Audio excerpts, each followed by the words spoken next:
everybody? Welcome back to the Fin Factor. I'm Paul. And I'm Aaron. This is episode number 169. Nice. Aaron, quick question for you, buddy. What did you do over this weekend? A lot of stuff with the kids indoors because it's been raining. No, yeah, I'm sure all the rain and everything, that's true. I was in Southern California doing a lot of ice hockey stuff and watching a little bit of roller hockey actually with the kids. And actually, funny thing, roller hockey, the outdoor rinks that they have sprung a leak. So two of the three rinks that they were playing on, not playable. So it was a disaster down there. But that was a lot of fun being able to go and do that. However, just got back literally about an hour ago, pulled into the actually half hour ago, pulled into the garage. So I'm tired. So for you guys watching, I apologize if I'm a little bit low energy today. I'm going to try to keep it up for you guys. So we'll see. Aaron, got a few games here we want to talk about. Obviously, the Sharks go ahead and screw this up against the Arizona Coyotes, end up winning this game. Talk to me about this one. Did you see this in the before you even get to that? Actually, I do want to ask the chat real quick. This is a nationally broadcast one. We asked about this last time around, how much the nationally broadcasted games are not pleasurable for you, if you will. I think Leah Hextall is really the one that people didn't like. It wasn't her this time around. And I'm curious what the chat thinks about this national broadcast, if they were okay with it because it wasn't that person, it was somebody else. And, Aaron, you and I give them a little bit more slack because, again, these aren't the teams that they would normally cover. These aren't the guys that they know, right? So, anyway, just go ahead and fire away on that one there.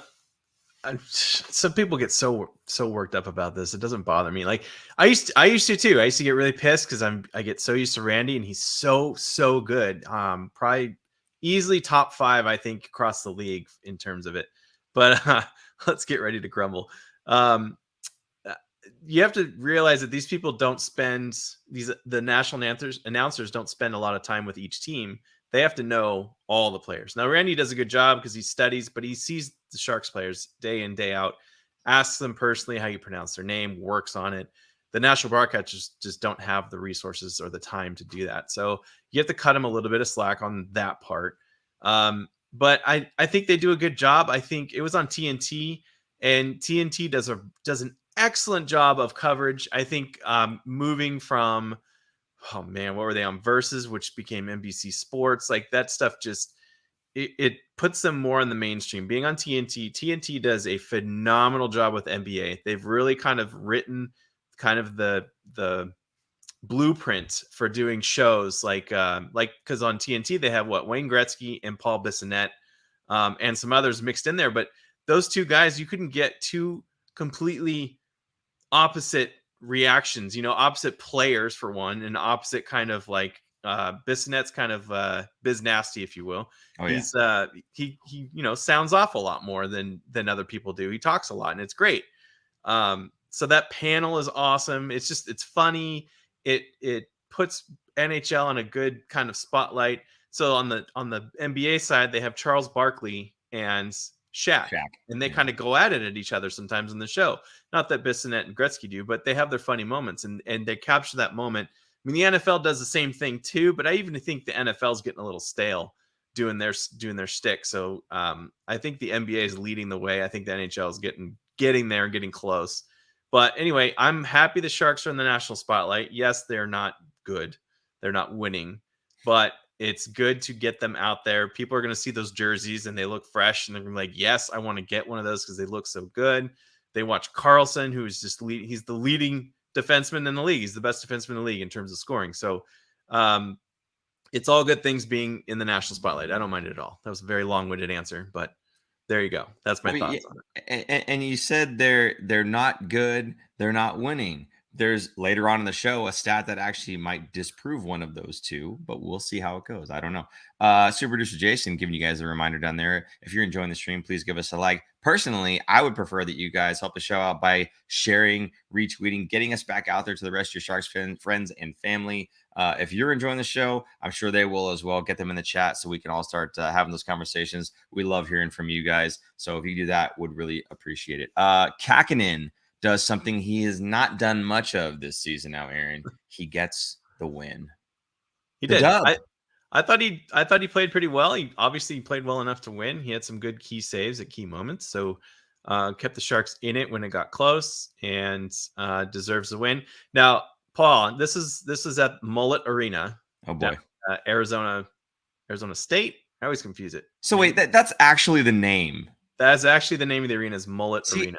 I thought that somebody had said that in the chat last week, and I thought that they were just joking, like they No. were clowning on it. It's No. actually called Mullet Arena. Mullet Arena. It's written on the center ice. It says Mullet Arena in the center circle. My reaction is how appropriate, I guess. Did you see what the Sharks did? The Sharks painted mullets on their players' pictures and No, they didn't. posted that. It's funny. No, they didn't. Coach, They did.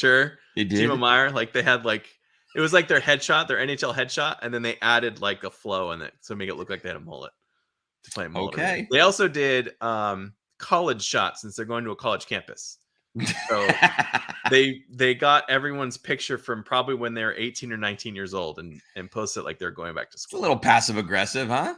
I think it's funny. Like, there you go, Mullet Arena.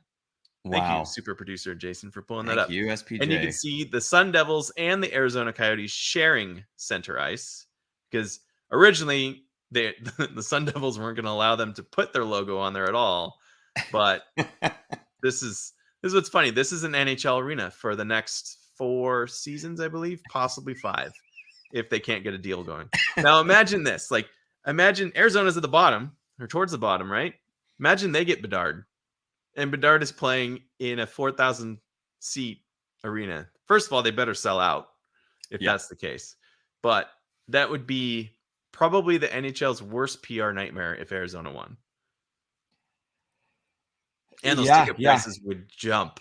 Like, I'm excited to go in maybe the next season, not this season, but probably next season, fly out for a game in Arizona.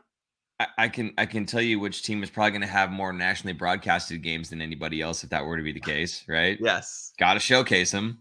It's cool, man. It's. I was just at the Barracuda game. Look how tiny this is. I was just at the Barracuda game yesterday, and I'm looking around and I go, I can't believe this is bigger than what Mullet Arena is. It seats more people. It's unbelievable. And it's bizarre. It's crazy. It's very NHL to have something so silly like this. But at the same time, I want to go check it out, because you get to sit down low for an NHL game and get to take it all in. And there's always a lot of Sharks fans there. Fear the Fork. Oh, I don't know what Fear the Fork is. Sun Devils, because they have a pitchfork. God. That's for the college. It's not for Arizona. Well, of course, Coyotes. of course, yeah. Oh my goodness. It's a very college raucous atmosphere. I think the only thing worse would be if the Sharks had lost to this team. So there's that. Is it though? Is it? Moving on from the Arizona game, the Sharks take on LA in LA, and they pick up a 4-3 loss. Aaron, you saw somebody. Well, we saw somebody in a picture at this game, because we weren't actually there for this one. So go ahead. He's a fan of the show. Go ahead, take it away. Kellen Foster was at the game, and he tweeted us. Here he is. He's in the chat right now. There is no better experience. Yeah, wearing the Fin Factor shirt. He lives down in Southern California. So he went to the game and he was representing us. I believe Kellen has a shirt of every color that we have: black, gray, and teal. Kellen, thank you so much for supporting the show, man. We really do appreciate you. And thank you for sending that tweet out, showing people that folks do actually buy the merch. So I appreciate that. Hey, you're looking pretty good there, by the way, bud. I like the gray on you. It looks awesome. Looks good. Is that portrait mode, by the way? Probably. It's great. Super producer Jason, what's he doing with the lighting? Something special, I bet. Hey, Aaron, what else we got about this here? You said Dowdy here had a beautiful goal. I don't know why we want to talk about the Kings scoring and how beautiful they score, but if you'd like to talk about that, fire away. Well, I like when the Sharks don't get any points so they can get closer to Bedard, so I don't mind. But yet another collapse. It was tied 2-2, I think, in this game going into the third period, and actually Timo ties it in the third period, 10 minutes, about halfway through. But then they just collapsed and they gave up 2 goals in, what is that, less than a minute? 50 something seconds apart. Yeah. And the dagger was Drew Doughty, man. Just he was a late trailer, ends up being kind of like a 3-on-1 in a way. 3-on-2, more like a 3-on-1, but he just roofs it. He gets in real close in the slot and just wrist shot roofed it right over is it Reimer? Yeah, it was Reimer. So it's just like, man, it's LA. I love beating LA, but LA is a decent team. They got their stuff together. They're going to be going to the playoffs, so it's a good team. The Sharks were in the game until just a couple silly mistakes at the end. It cost them yet again. And we'll be talking more about that specific topic later on for those of you just joining, so stick around for that. So they lose yet again, but again, this is one of those we're okay with kind of falling down, trying to get closer to the sweepstakes there, right? So this one it doesn't hurt really as bad, I suppose. Now it was Zach Croft. Unless you wanted to say anything else about this LA Kings game. No, Zach Croft says, you better skip that blowout to the Oilers. I would perfecto move on from that game and forget it. I'm guessing autocorrect stepped in on that word perfecto. But if not, interesting use of words there, Zach. You don't want to skip this one because we actually have a clip. But for those of you who don't know, the Edmonton Oilers absolutely smoked the Sharks 7-1 in this game. Do you want to set this this clip up? He called it a stinker. Sure. This was Quinn after the game, after a 7-1 loss, which, by the way, what McDavid had a goal and 2 assists, or 2 goals and assists. I can't remember. Let me look real quick before I. It was on his birthday. I think he had 2 goals and assists. 2 goals and assists, and it was his birthday. And this was in San Jose. So the Sharks get blown out at home 7-1. At least they didn't get shut out. But this was Quinn on what his thoughts were on the game. How do you summarize the game like tonight? We just stunk. We stunk on the power play. We stunk on the penalty kill. We stunk 5-on-5. Our forward stunk. Our defenseman stunk. The only guy that didn't stink was our goalie, and that hasn't happened all year. And it's over 82 games. Something like this is going to happen, and you're going to move past it pretty quickly. You mentioned, I was just going to say, I mean, is this, you just flush this one? Yes, 100%. You guys been watching this. Ladies been watching this. This hasn't happened all year. So as that game was evolving and you're pushing and pleading, and you realize, okay, this is one of those nights at 82 you just don't have it. And when you collectively play like that, it's you flush it and move forward. Okay, my initial reaction is I was laughing because it sounded like Tortorella Jr. We just stunk, we the power play stunk, everything stunk, we stunk. Towards us, you say, "Oh, we just sucked tonight." We sucked on the power play. We sucked here. We sucked. It was like the same exact thing, which is hilarious. Go ahead. I'd say Tortorella would use a different choice of words sure. than stunk. But yes, there was a lot of stank going around. The Sharks definitely needed a cold shower after that game. It's interesting that he mentioned the goalie didn't stink. Now I noticed, and there's a theme here. Because I'll get to it later when we talk about Grier's state of the address. He kind of says the same thing about the goaltending. They never throw their goalie under the bus, ever. Even if they are bad and they deserve it, nobody will do it. And I looked and I was like, Kakinen, he let in 7 goals. How is that not terrible? Most of them he couldn't really do much on. But he still had an .829 save percentage for 7 goals. They had 41 shots. That's a lot of work.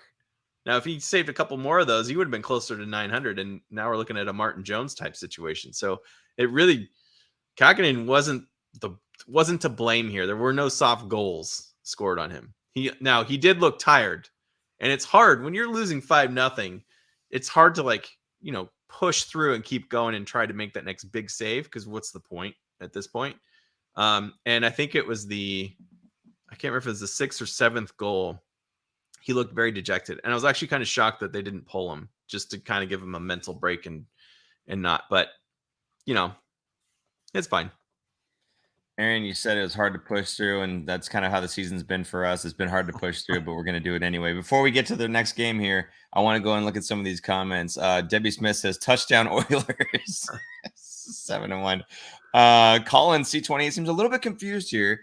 He says, which postgame was this? It feels like this can apply to every loss. It's true. It is so true.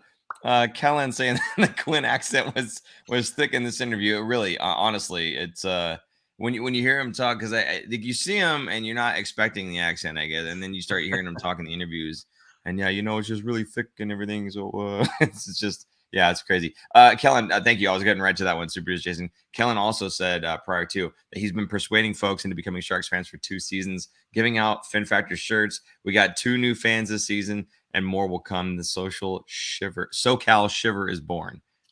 Thank you so much, Kellen, for giving out Fin Factor shirts. I appreciate that, man. And it's actually amazing that you've been persuading folks to becoming Sharks fans for 2 seasons, because you've been doing it when we've been probably at our lowest. So if you're doing that, I don't know if you can sell some snow to an Eskimo or whatever that saying is, but my goodness, you should be a salesman. Well done, buddy. Well done. Aaron, what do you think? That's amazing because he's in LA too. So it's not like he's converting both Kings and Ducks fans down there, or probably nobody that has affinity to either one. I didn't even think about it because, again, I was in LA for the kids this whole weekend. So I should have seen if Kellen was there. Sorry, he's in Orange County, not LA. Well, we played a team called the OC Ducks, and LA to me isn't a city; it's an area. It's like the Bay Area. That's the LA. Los Angeles it's just area. The whole thing, right? So, anyway. I cannot lie. It was a lot last month, and LM has a question too. Yes, this is rude. Was that Bubbles from the Trailer Park Boys in the background? No, that was Shalina Goodman, is it? I think is his last name. Yeah. And she's a reporter. She's been actually with the Sharks for quite a while now. She's awesome. She is the one who on Twitter will say when there's a too many men on the ice penalty, hella dudes. There were hella dudes. I wrote that today because New Jersey had a really bad. They had all 6 guys going after the puck. It wasn't like a line change mishap. It was they had 6 guys. So I took a screenshot and posted it, and I put hella dudes on the ice by New Jersey. I kind of want to hear Quinn say hella dudes. There's Bubbles. There's Bubbles. Thank you. She doesn't look like that. Come on, man. Awful. That's not nice. That's not nice. That's not nice at all. I mean, it kind of is looking. But anyway, moving on, there was it was tonight's game. The New Jersey Devils. My goodness. Aaron, Kevin LeBanc actually scored, I believe it was the Arizona game, right? Mm-hmm. So he actually, as of just a few games ago, had picked up a goal. But he gets sat in this game here. So we have a clip on this. I don't know how you want to set this up exactly, but maybe set the clip up, and then I would like to hear your thoughts on whether or not maybe he deserved it. So go ahead. Sure. This is Coach Quinn. This is before the game today against New Jersey. He was asked about Kevin LeBanc being scratched. So here is his response on why he was being scratched. Well, listen, when he's on his game, there's a swagger to him, there's an edge to him. He's makes life hard on the other team, makes good decisions, and I just think he's lost his way just a little bit. And something that happened a little early in the season, and when he came back, he was outstanding for us for a long stretch. And so he's just kind of the ebbs and flows of a season. Teams go through it, individuals go through it, and we just need him to be a little bit more consistent overall in a lot of aspects. I thought there was a guy that was playing at a pace with an edge, who was responsible in all 3 zones, and made an impact, shift in and shift out. And there's been moments where that's happened, but just not consistently.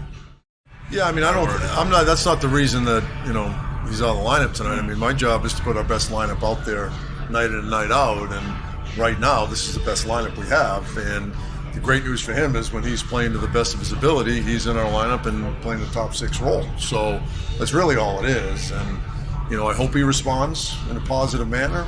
He did the last time this happened, but that's not the reason that I'm sitting him. No, it's that wouldn't be most players just look at it through their own eyes, as I did as a player. At the end of the day, my job is to look through it through everybody's eyes, and everybody as a team, from a team perspective. And it's if someone's struggling consistently, if I'm a guy that hasn't been playing and I'm working hard and I deserve a chance to get in the lineup, it's hard to keep a guy alive that's been working hard the way Noah has, and get him back in the lineup. So I think that's a balancing act all coaches play. Again, he in my short time with him, he has responded to it. And listen, he doesn't go out there not trying to play with the right intentions and whatnot. I think it's just happens in sports at every level, in every sport with every athlete. So, I'm fully anticipating getting a great response from him, and him, maybe just needs a reset, a little bit more clarity on what he needs to do. He obviously got 10 goals, which is a good season so far, but there's a lot more in there as a player, and we want the complete player. I'm going to be honest with you. I heard about 20 seconds of that, and then all I could think about was his accent the entire time. What? I heard about 20 seconds of that, and then all I could think about was his accent. Oh, it's thick, man. He's from Rhode Island. Yeah.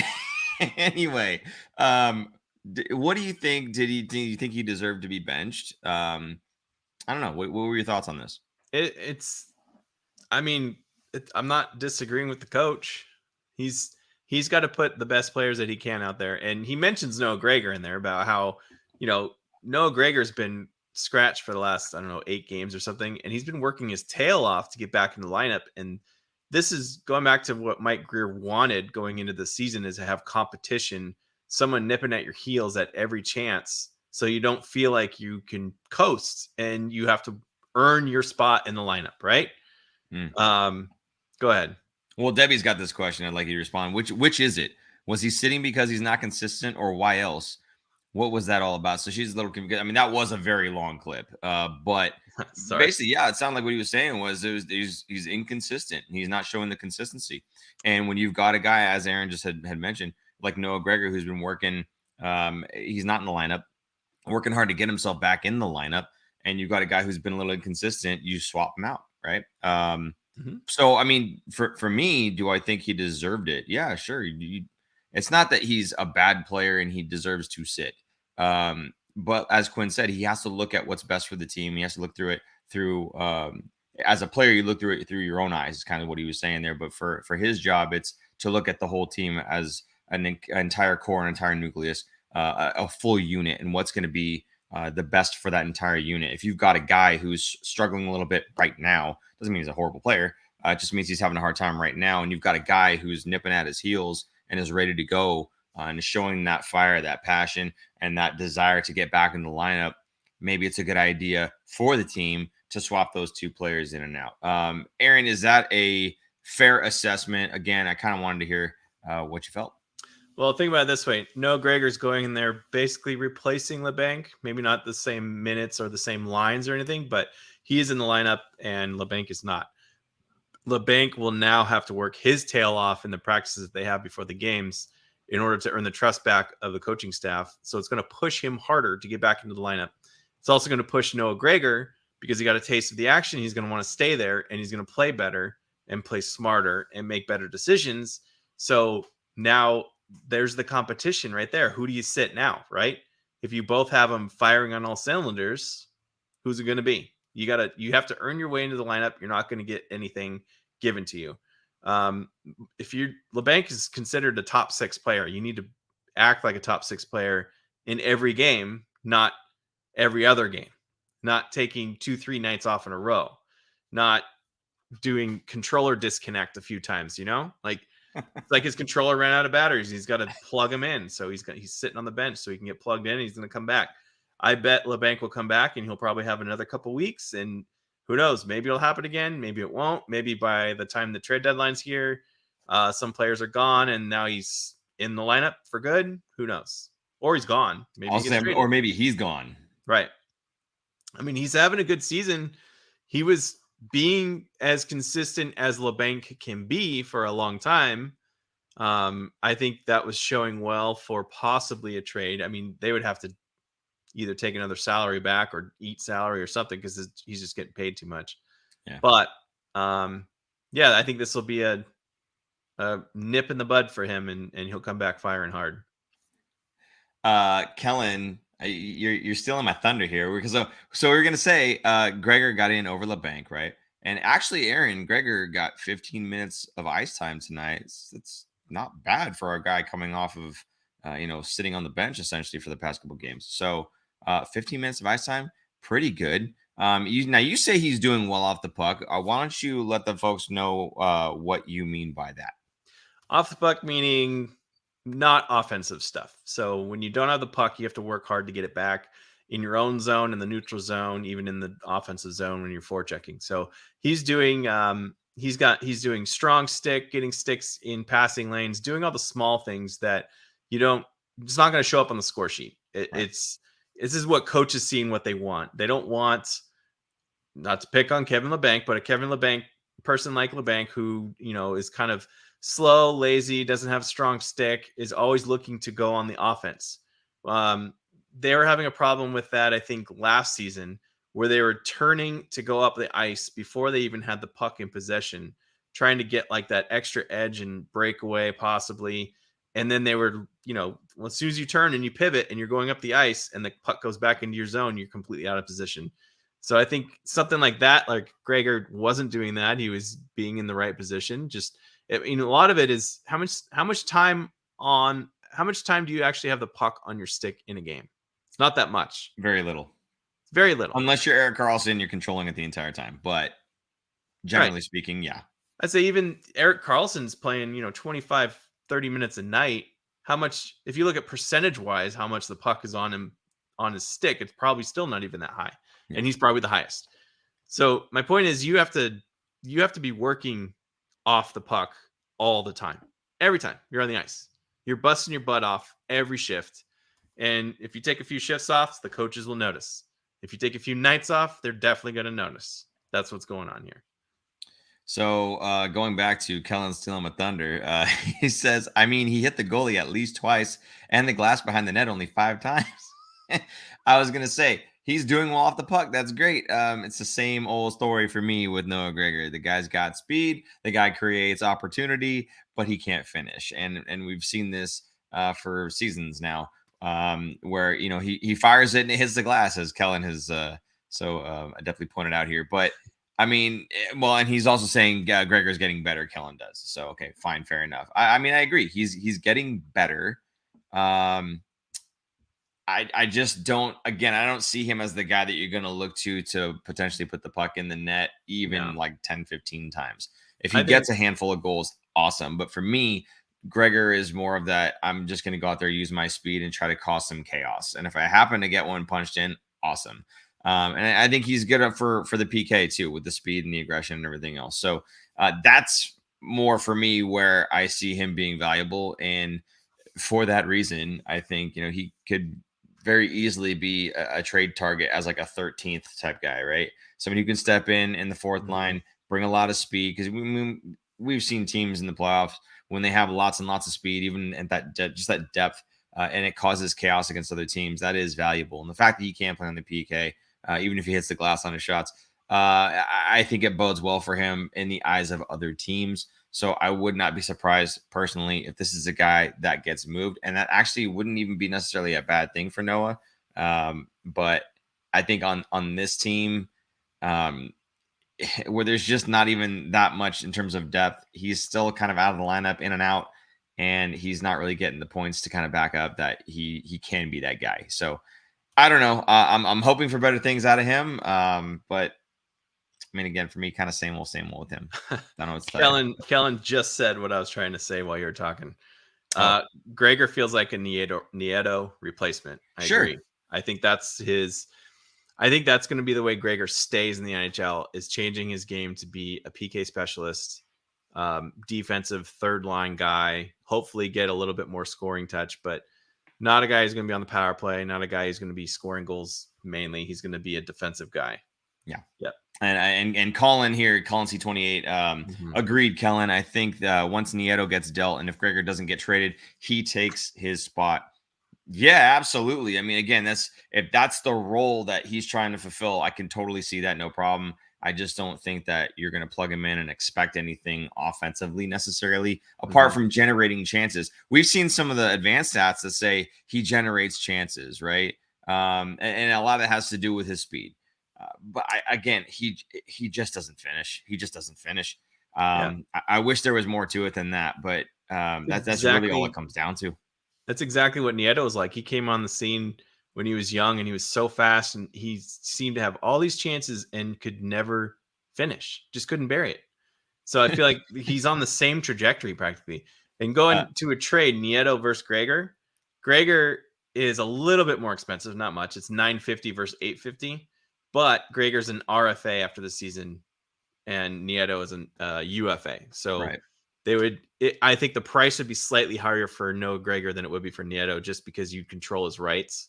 The team that would get him would control his rights, so it costs just slightly more. Like I'm talking like what, a 4th round pick versus a 5th round pick. Like most teams, I don't think would care too much about it. But David here's got it figured out. He says LeBanc can finish, but not great wheels. Clone them. So that'd be nice. Just, mash them together, and you'll have exactly what we need. There you go. Aaron, this game here, the Devils do tie it with 10 seconds left, and Reimer had a heck of a game. He did. I thought he played well. I thought the Sharks as a whole played okay today. They kind of dominated, and I thought they were going to win this game against a much better team. New Jersey's kind of they've been missing playoffs for a while, but their team is so young and so good. In fact, they are 3rd in points percentage right now, and in points in the league. So they're only behind Boston and Carolina. This is a very young team you're seeing all the pieces come together, and they're going to be a force, I think, for the next at least 5 years. They're going to be up there in the top of the standings. So they're just kind of on their way up, kind of like Colorado was a couple years ago before they won their cup. They're a very good team, and I thought the Sharks played very well against them and should have won, which we'll get into in a little bit. You want to do it right now? Almost right now, yes. I think I wanted to go back to more towards the top of the show here with some of the comments that we had. Zach saying that he was disappointed with today's loss, and that the NHL needs to get rid of shootouts. I know, Aaron, you would rather see the tie, but they're actually saying in the chat that they would rather just see a sudden death OT, which they do that. However, he wants continuous. This is LM saying, I prefer continuous OT sudden death. The problem with that is what happens when no one scores for 3 periods and you've got a regular season game that's just going on forever, right? So that really doesn't work. That is why you have to have the shootout if you're not going to have ties, right? You have to end the game quickly somehow. Zach and I were actually going back and forth on Twitter a little bit about this earlier, right after the game ended. I'll just tell you what I wrote. Sure. Like what he wants is to do a 20-minute overtime of 3-on-3. It's for an 82 game season. That would add so many more minutes, because I feel like a third of the games roughly go to overtime. By the time the season's over, that happens more towards the end of the season. More teams are fighting harder and trying to get into a playoff spot, so they go into overtime more. There's more overtime games in the second half, the last third of the season. That's putting on a lot of minutes on players. That's going to increase injury risk. It's going to increase fatigue. You have a back-to-back night and you're playing a 20-minute overtime, a whole nother period. And then you have to get on a plane and travel. That's going to mess up your travel plans. Cause for example, the San Jose airport closes at 11 PM, I think. So if you miss that flight, you're stuck until the next morning. So that's just going to wreak havoc on things. It logistically would not pan out. And I don't think they would ever do it. I think, to me, the skills competition, which is what the shootout is a fancy coin toss. It's a fancy coin toss to get the extra point. That's it.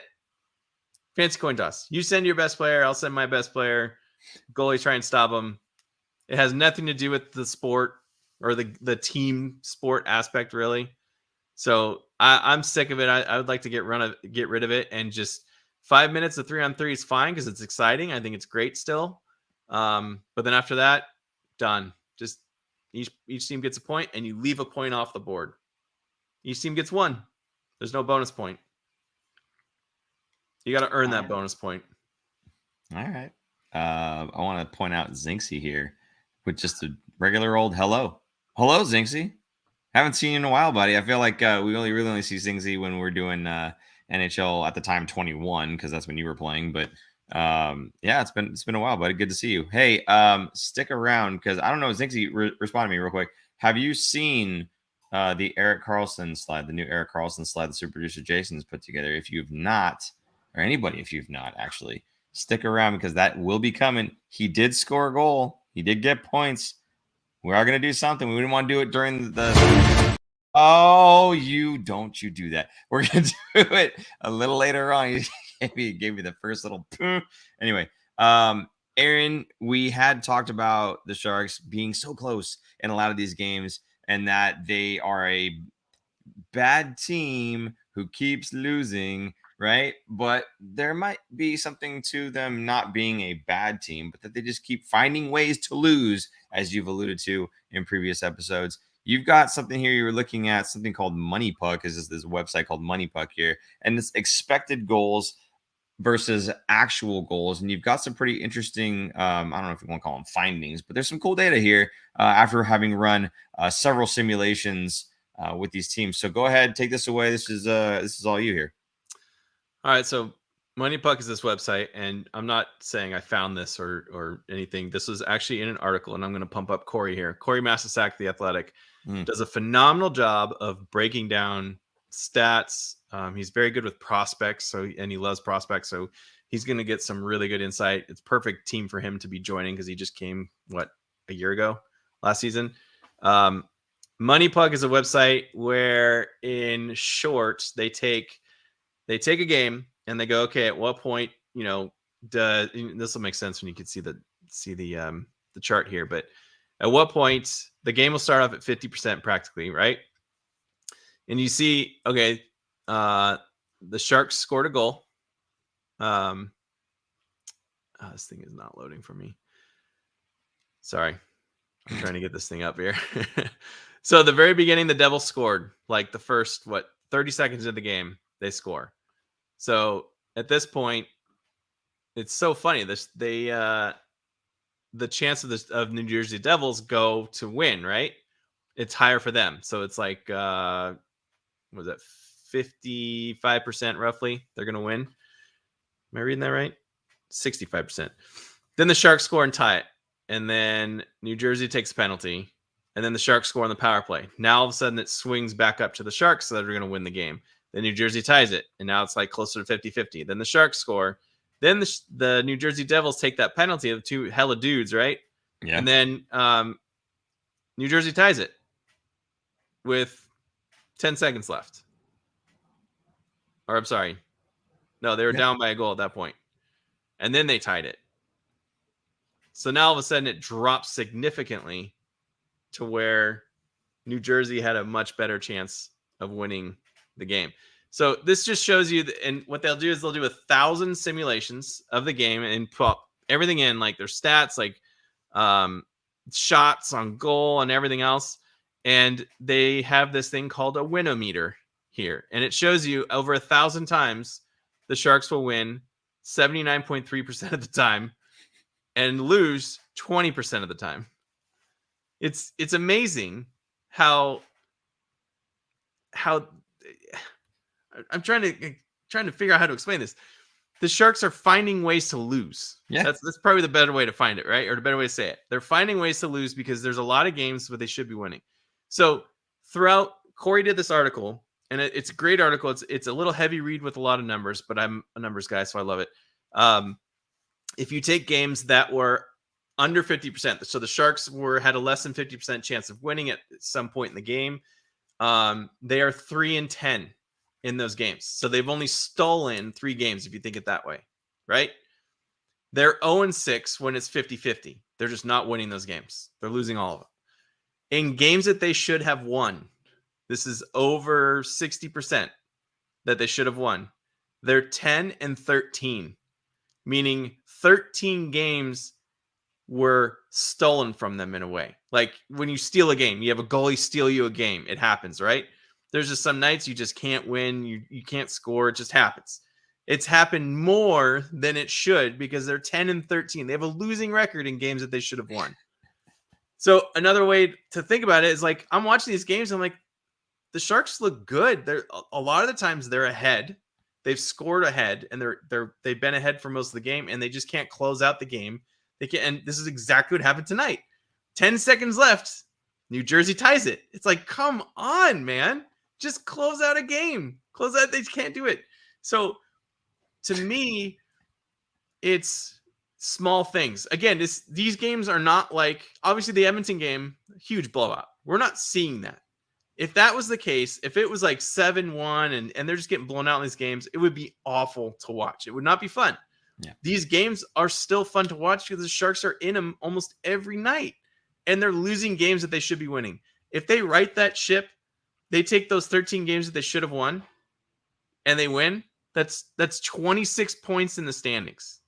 That is a giant swing, right? Even if you take the 3 games that they stole and you discount those 6 points from that, it's still 20 points in the standings. That's huge. It's a big swing. So had they won all those games and gotten those 18 points, it puts them the 6th highest team in the West and puts them in the first wildcard team. That's the difference. That's the difference of a playoff team right there.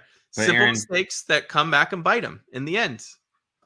Aaron, They are good enough to make playoffs, but it's a game of mistakes, and they're making too many of them at the worst times. So this team is, it's hard to say they're good because when you look at the standings, they're not good. But there's such a different underlying things compared to the other teams that are below them or even around them. but if they take those points, Aaron, then how are we supposed to tank hard for Bedard? Noah Claxton, it's because Sharks forgot they were tanking this season, so they let the Devils win. We'll actually be talking a little bit about that specifically because I think Grier had something to say about the idea of tanking. So if you're interested in that topic, stick around. We'll be coming up on that one very shortly. So you said almost 80% chance to win today's game, and which is amazing to me because the Devils are a better team, flat out. So I don't know how that model is coming up with about 78.9, whatever it was. How it's coming up with that percent chance. It takes shots on goal, but also like high danger chances. Like they just had more chances, better quality chances, more. They dominated possession, ice time in the offensive zone, all that stuff. It takes. I know what it is. I know what it is. It's because tell me what I'm about to say. Go ahead. What I'm about to say. Noah Gregor. You got it, buddy. Because Noah Gregor, he's generating opportunities, getting in there, and then he hits the glass. Expected goal. Actual goal didn't go in. So there you go. Oh, Debbie Smith says, Aaron. I'm just shaking my head. Not consistent at all. But to me, these are fixable mistakes that I think next season could. I'm not saying it will. Could get ironed out, and we'll see a big turnaround. I think next season is going to be a huge turnaround from where they are now because they're so low in the standings. There's really nowhere they can go but up. I'm hoping, depending on how many pieces get sold off here in the next couple months. But I think they're going to get a very good prospect in this year's draft, possibly a few, depending on any pieces coming back or any more draft picks that they get from anyone that they sell off. So I'm very excited. Now, I'm not saying they're going to be instantly a playoff team next year, but I think they're going to be closer to the bubble than they are right now, obviously. All right. Well, Kellen says they're finding ways to draft picks or to prospects, not so much finding ways to lose. So there you go. I think they know that they're a better team than what they've been, and they're just trying to get the best guy they possibly can. Before we actually talk about Grier and the things that he had to say, again, during this whole 4-game stint here, Karlsson did happen to pick up points. So, Aaron, there is now a little something that we do when Erik Karlsson picks up points, and super producer Jason actually might have enhanced it just a little bit. Oh boy, we don't know what it is yet. So take it away, super producer Jason.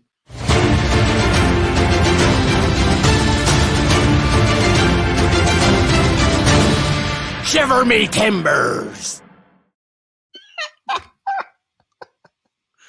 Okay, for the podcast people, you really need to just log into YouTube and watch this, but it's Erik Karlsson's face, and he just said "Shiver me timbers." Oh my god! Dressed as a pirate with cannons next to him. Oh boy. Okay. Okay. People in the chat, I need you to just thank Super Producer Jason for that wonderful masterpiece. Show him some love. You guys enjoyed that. Debbie's already getting the crying, laughing faces. Throw some fire, throw some emojis, whatever. Nick says that was great. Pretty sure I know what you meant there, Nick. But oh my gosh, Super Producer Jason killing it with the lips moving and everything. Animated. Unreal. My goodness. Anyway, Where do you 4 find games. this guy? Erik Karlsson, 1 goal and 3 assists. A point per game. Still. He's got, I heard this on the radio the other day. He's got more points this season than the last 2 seasons combined. Well, And we're barely over halfway. he was hurt, so he didn't play full games either. But my point is, if you're going to look at him and say, oh, he doesn't get that many points, and then look at his points per game last couple seasons, he's not that good. He was hurt. So he's healthy now. This is what he can do, right? So, again, for me, I'm happy with Erik Karlsson. I'm happy with what he's been able to do this season. I'm glad that he's healthy. And some other teams might be glad that he's healthy too, Aaron. We've got some trade rumors kind of surrounding him, along with Timo Meier, which obviously Timo's having a great season. He's got like 25 goals, I believe, on the season, maybe more now. But well, let's close out the alternate captain Erik Karlsson here. Oh, I didn't realize that we hadn't. Fire away.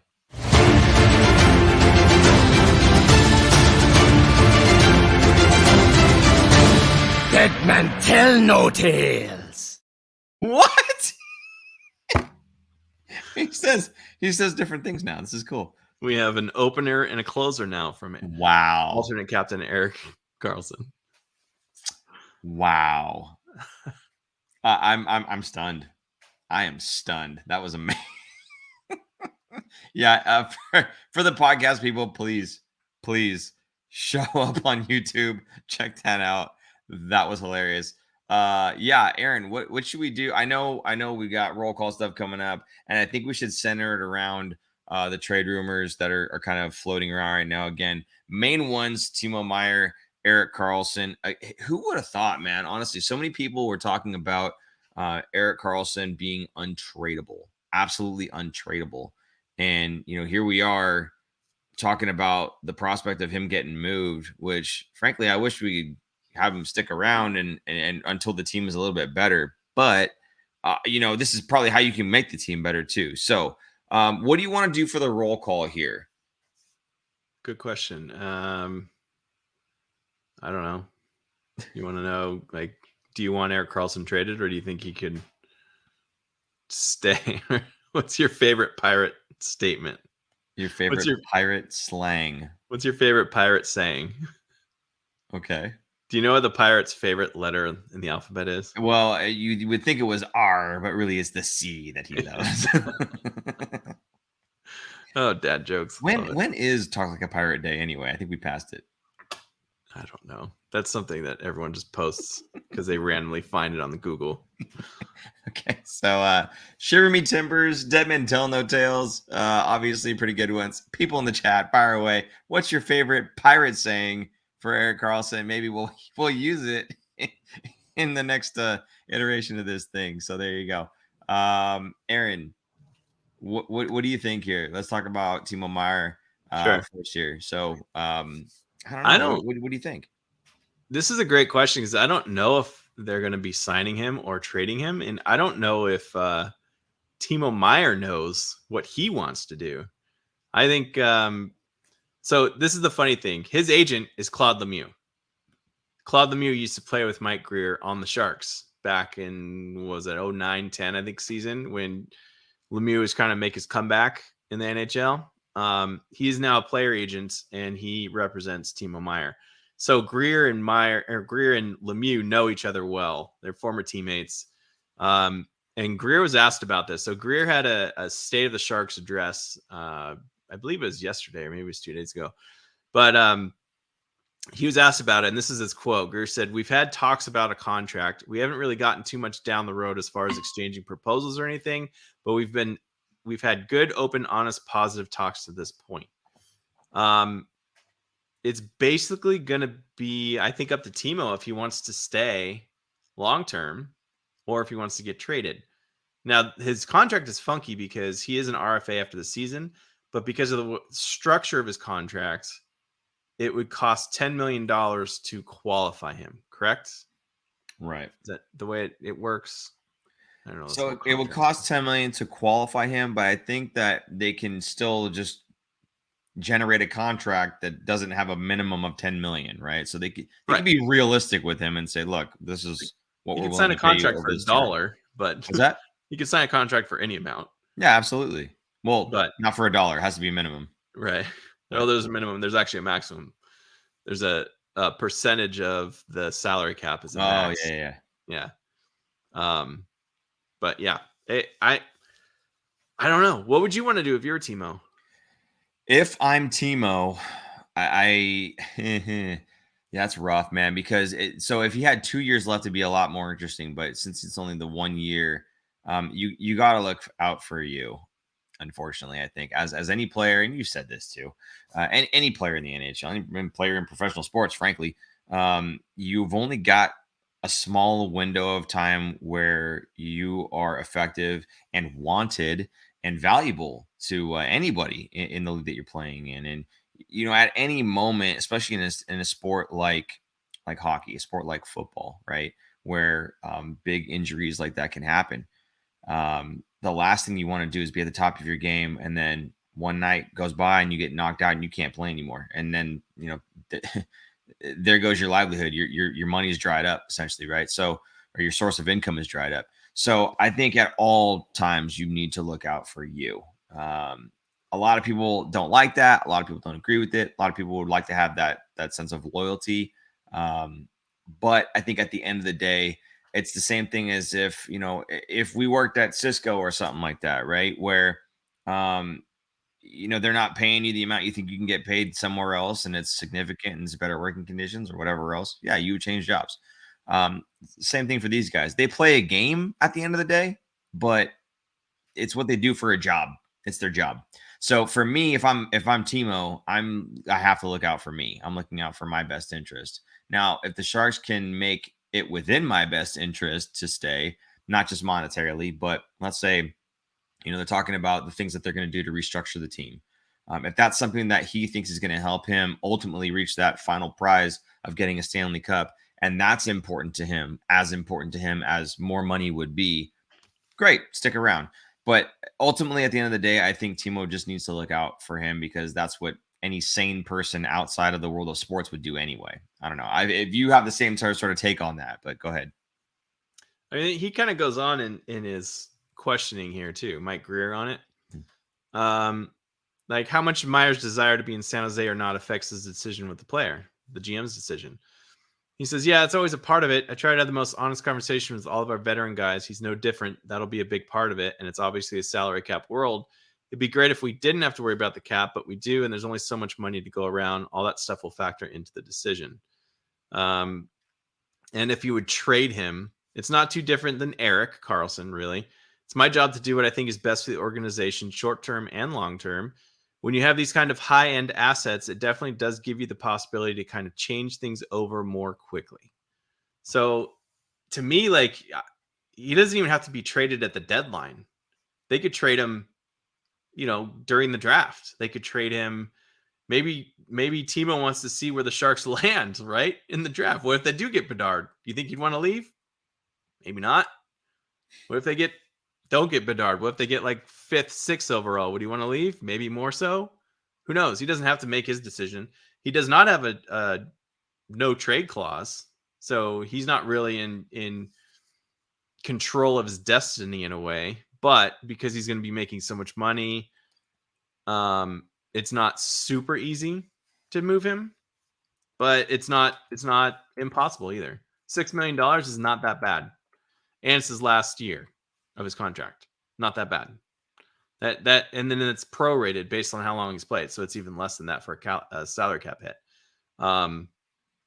So yeah, I think he could be traded, but I also think Mike Grier is kind of laying all of his chips out and saying, here's what we have. This is what it's going to cost. Come at me. I'm listening to whatever offer you got. and people are calling, people are interested, including Karlsson. People have been asking about Karlsson. So it's not like, everyone says Karlsson's not tradable because of that contract. No, everyone's tradable. If Wayne Gretzky can get traded, anyone is tradable. Anyone at any point. Okay, so beyond Timo now, there's the even bigger fish that is Erik Karlsson. You talked a little bit about that, but we do have a bit of a rumor that popped up, and I'm kind of questioning a little bit of the validity of the rumor, or why this person even had anything to say about it. But the only reason I put this up is because they showed this on the TNT broadcast. Right.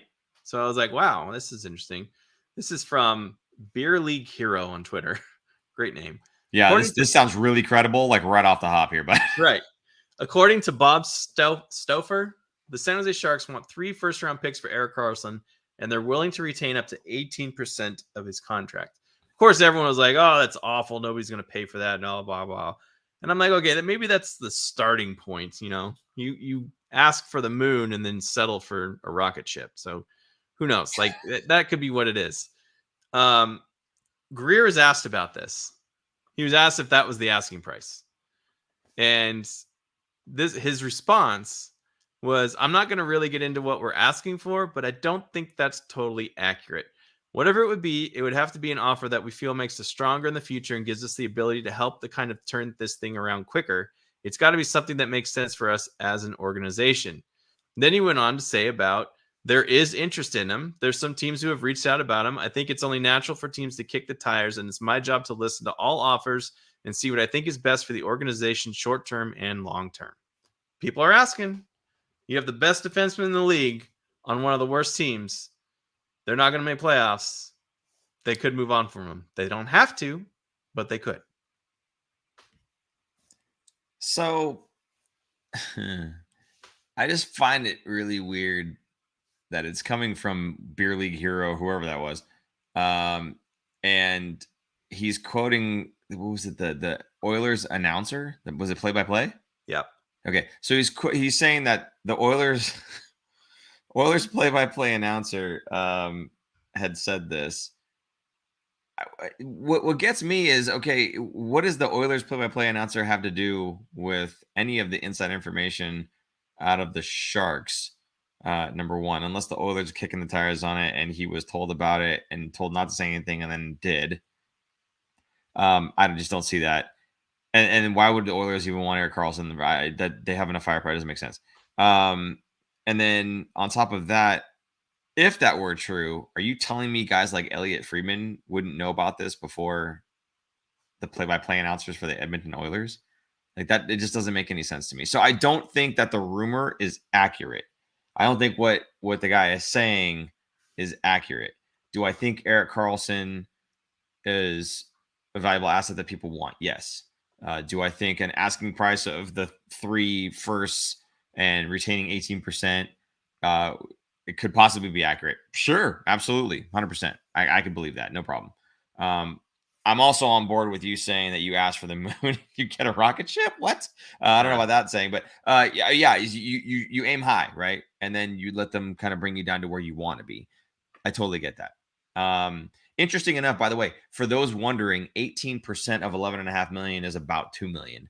So think about it as in those numbers instead. $2 million retained, right? Because you don't want to have 5.5, 5.75, whatever it would be, that much. You don't want to have that on your books for the rest of his contract, paying somebody else half. Yes, you can go to half. Not every team has to go to half. And frankly, I don't think the Sharks would have to. Erik Karlsson is having an amazing season. And as long as they can figure out how to fit that guy on their roster, they're going to want to take him. If that's the guy that they want, they'll figure it out. Okay. And it has nothing to do with you guys have to retain half. The Sharks just say, we don't have to trade him. We're good. And remember, he's got the no trade clause anyway. So if he doesn't want to go anywhere, he don't have to. So the whole thing could be a complete moot point. Now, I think Erik wouldn't mind going somewhere else. I think he wouldn't mind the opportunity to go chase the Stanley Cup, considering that he's going to be there for the next few years and they're probably not going to be the best team or competitive even. I think he wouldn't mind. But all in all, I would say if that rumor has any weight to it at all, again, we're talking about maybe $2 million. Aaron, would you be okay with retaining $2 million for the next, what is it, 4 years? 4 years. Yeah. Would you be okay with retaining $2 million? Personally, I'd be fine with it. Depends. Depends on the return. Now, let's say the return is really good, though, right? I mean, if we're talking 3 firsts, it won't be 3 firsts. That's just ridiculous. Shang Peng on San Jose Hockey Now asked around too, and what was it? He checked around and he said none of his sources have heard this. Right. Not that all of his sources are knowing everything, but I think if that was actually the request, people would know, right? So more people than the Edmonton Oilers broadcaster is my point. Again, you're not hearing this from any of the other big guns on Twitter, right? Well, he's the color commentator. Friedman, didn't hear from him. Weeksy, didn't hear from him. Who's the other one we're missing? LeBrun, didn't hear from him, right? Yeah. So I don't know. I'm not seeing. Do I think it's inaccurate? Maybe, maybe not. But did the guy actually know, or did they actually say doubtful? Yeah. I don't know. I think a first round pick is definitely a minimum for Karlsson. I will float this out there. The only connection I can make would be Drew, because Drew did the color for Edmonton Oilers. So if Drew had some inside information and was talking to a guy that he used to do play-by-play in color with, and then that guy said something, that's the only thing I can come up with. Other than that, why would this guy be the first person to know? There's a lot of connections with Edmonton, with Grier playing there. Doug Waite played there, who's now on his staff. There's a lot of Edmonton connections with San Jose.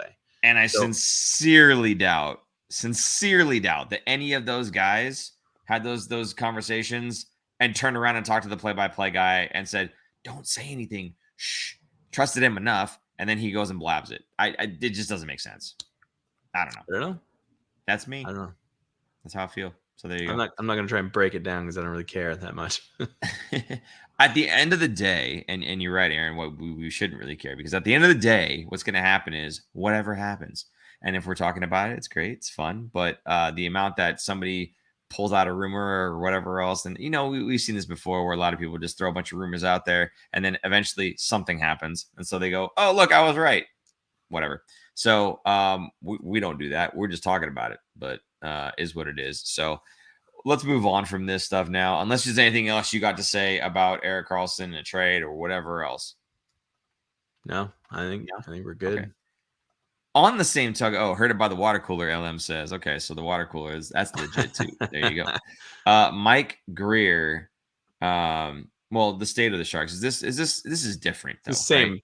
Well, it's the same thing. He was asked about all this stuff during it, but there's just a couple of things on there. It was like an hour long. It was a pretty cool press conference. Anything else that he said aside from the trade rumor type stuff? That lots of stuff. You wanted to pull out and talk about, though. I'm saying. Yeah, I mentioned earlier he didn't want to throw his goalies under the bus. He said, there's every GM wants to have a team or have a goalie that could play 60 plus games.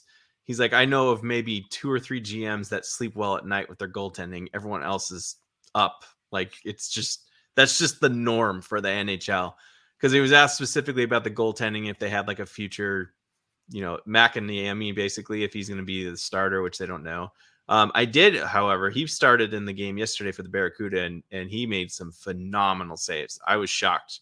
A couple side to side. This is completely off topic, but side to side, getting across and getting his legs down and stopping at least 2 or 3 chances that should have been goals. They were big time saves. I was impressed, and the Barracuda won 3-2 because of it against the Vancouver Canucks affiliate team. And I didn't realize like the Canucks had their number for the last 6 or 7 games in a row, so they haven't been able to beat them going back through last season. Anyway, I not that he's going to be a future starter, but I would think that he would make the NHL maybe as a backup or something similar. So we don't have a stud in the wings. We don't have that. Maybe we'll get that in this draft. I don't know if there's any that are really like worth drafting, at least not super early. But anyway, Grier started off, talking about the team and everything else. And he was asked about the culture, because it's right now it's a losing culture, right? The Sharks have not won many games this season. Is it bad in the locker room? Is it all that? And he mentioned something in here, and I'm trying to find exactly where it is, but he said, I've stressed and Quinny stressed, and he's a great communicator, which is a big part of it. So the guys know where they stand, but I've stressed how we're going to treat each other, the importance of working hard, everyone earning what they get. Then the players that we brought in, it's been a little bit of some new blood. We kind of targeted some guys with high character, high work ethic, high compete, and I think they've helped change the locker room, whether it's Nico Sturm, Luke Cunnin, Steve Lorentz. I think those guys, they come into all different levels, but they've assumed some leadership of the group. It's changed a little bit of the locker room dynamic. I think it's made guys enjoy coming to the rink. That was kind of a talking point of, is it hard to come to work every day? If your team is losing all the time, right? Is it hard?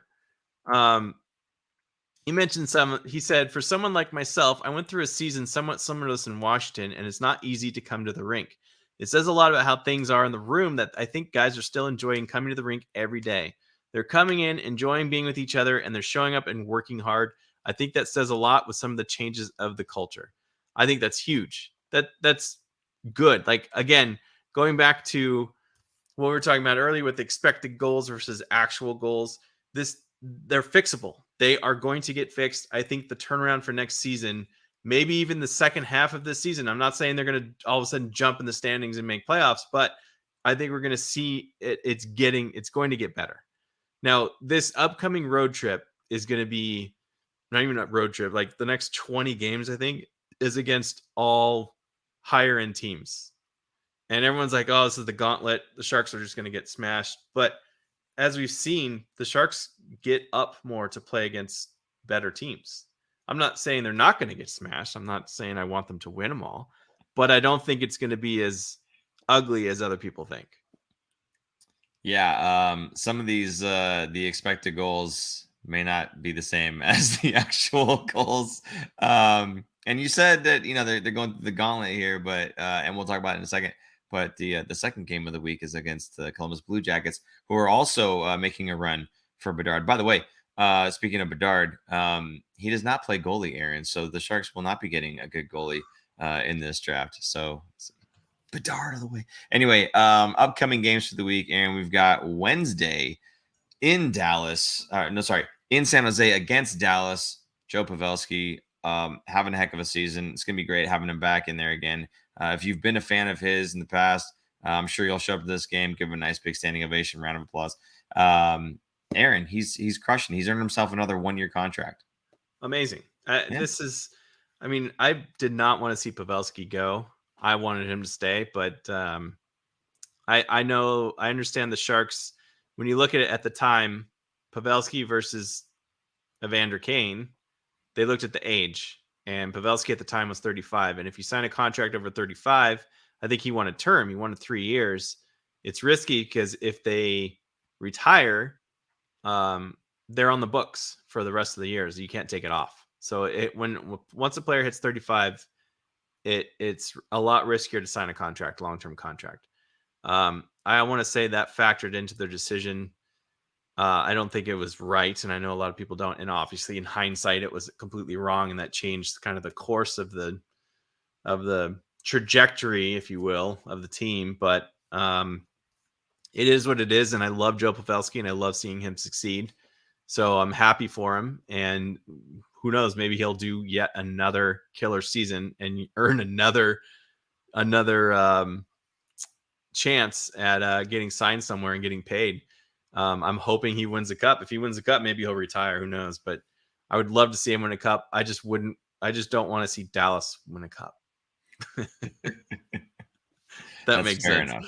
I don't want the Stars to win, although they're not in the Pacific anymore, so it's not as bad. But yeah, I don't know. I still have a hatred for Dallas going back to the Belfour days. Eddie Belfour, yeah, that's the whole race. It's not Dallas that we hate. It's Eddie Belfour. Let's be fair. True. Brendan Morrow, Mike McDonald, all those guys just always had the Sharks number. Madonna, dude, that jersey flapping in the wind as he was skating, man. Nothing but respect for that guy. Kellen reminded me, by the way, Peter DeBoer also returns to the tank again. Oh, that's right. With Dallas. So there you go. Yeah, that should be a fun one. Saturday, however, in Columbus. Aaron, Columbus is one of those surprise teams kind of falling and falling and falling and falling. I mean, were they this bad to start the season? Because it seems like they just keep dropping down the standings. No, it's actually a big shock because they got Johnny Hockey in the offseason. That was a big UFA signing. Right. He left Calgary and signed with Columbus, which is shocking to a lot of people. So he wasn't supposed to be this bad. Granted, he's on a new team, a new system, all this kind of stuff. He's kind of getting to a slow start, but he hasn't been doing well. Their goaltending's been pretty bad. Their deep, like they've had a lot of injuries too to start off the season, so that didn't help. Werenski is on the back end. He's like their number one defenseman. He's been out, I think, most of the year.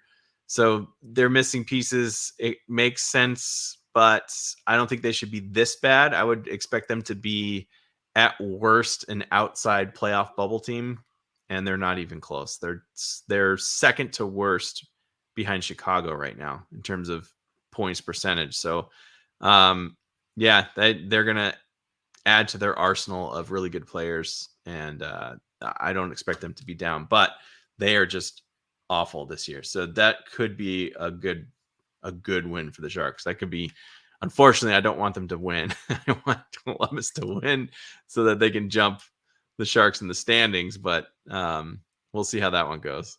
For the second time this season, the Sharks play a horrible team and then a back-to-back against Boston. Yep. We talked about this before. This is kind of one of those games where you're just, first of all, you're just expecting the loss anyway, but having to play the night right before, albeit against lesser competition, if you will, for the folks on the podcast. I'm throwing up air quotes like crazy right now. But so, yeah, they have to go to Boston now. So, again, a game where we get crushed, Aaron. You think 7-1 like the Oilers or not? Nah, I don't think it'll be a crushing, but I do think Boston's going to win. I mean, just to show you how good Boston is this year, they still only have 5 regulation losses after 43 games. Their win percentage is .837. That means they've won 83.7% of their games. The next place team is Carolina at 705. There's a huge gap. Huge gap. Juggernaut. 13% gap. Anyway, Boston is just disgusting. They're so good. They're so full, well-rounded team. There's not really many knocks at all on them. So that's going to be a tough one. I'm expecting them to lose. It's, again, a scheduled loss against Boston.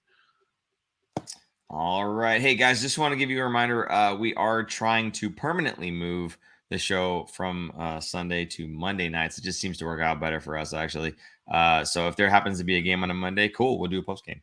Other than that, I don't really have anything else to share here. Aaron, is there anything else? No, nothing? Every time I ask you that, you got nothing for the people. You know that? It's because I talk too much. I'm tired. A thing. My goodness. All right. Well, anyway, I think we've held them long enough regardless. Hey, guys, I hope you enjoyed the show. I did. And I enjoyed going through all the comments there. Appreciate you guys, all the things you had to say. Oddly enough, no one had anything to say about pirate sayings. Nobody had anything. I thought that was bizarre. It was, a little strange. No post in the comments down below. In the comments down below. Yeah. So if you're watching this post-mortem, if you will, go ahead and put your favorite pirate saying down there, and maybe Super Producer Jason will take that and throw it in for the next Erik Karlsson slide there. Yeah. So he says, yeah, where are you watching from? What's your favorite pirate saying? That was the roll call question. Feel free to do that right now. So I guess that does it. I do want to remind you guys, if you'd like to support the show, you can do that several ways. First of all, super chat function is still there and available. You can also do Venmo at The Fin Factor. If you don't want to go through YouTube, that's totally fine. You can go to, I'm getting there. You can go to thefinfactor.com and pick up any of the merch that we have. You can get stickers for your toaster, as Aaron is showing you right now. You can get the water bottle that he just picked up there. You gave me time to think of the word. Thank you. Hats, shirts, sweatshirts, stuff. If you'd like to support the show but get something back in return, as Kellen has done several times over, I will say, please feel free to go there and do that. Again, do appreciate all the support we get on the show. It will go towards a new laptop, perhaps, for this guy right here. Although I'm making it work with the dongle, I'm telling you, it's not in duct tape, buddy. Not bad at all. Aaron, Colin wants to say both weekend games are on ESPN Plus, by the way. So if you do not have ESPN Plus, sorry. Go find an illegal stream somewhere. There you go. Wow. We do not condone that here. I don't condone it. Don't do that. Wink, nudge. For super producer Jason, I'm Paul. And I'm Aaron. And we will see you guys next week. Next week on a very legal YouTube stream. On Monday. Bye-bye. Bye. Thanks for tuning in. If you like this episode, check out our other content, especially interviews. You can interact with us directly through social media at The Fin Factor and on Instagram at Fin Factor. And don't forget to join our live streams on YouTube. Visit our website at thefinfactor.com, where you'll find all of our episodes as videos or podcasts. You'll also find our exclusive merchandise to help support our show.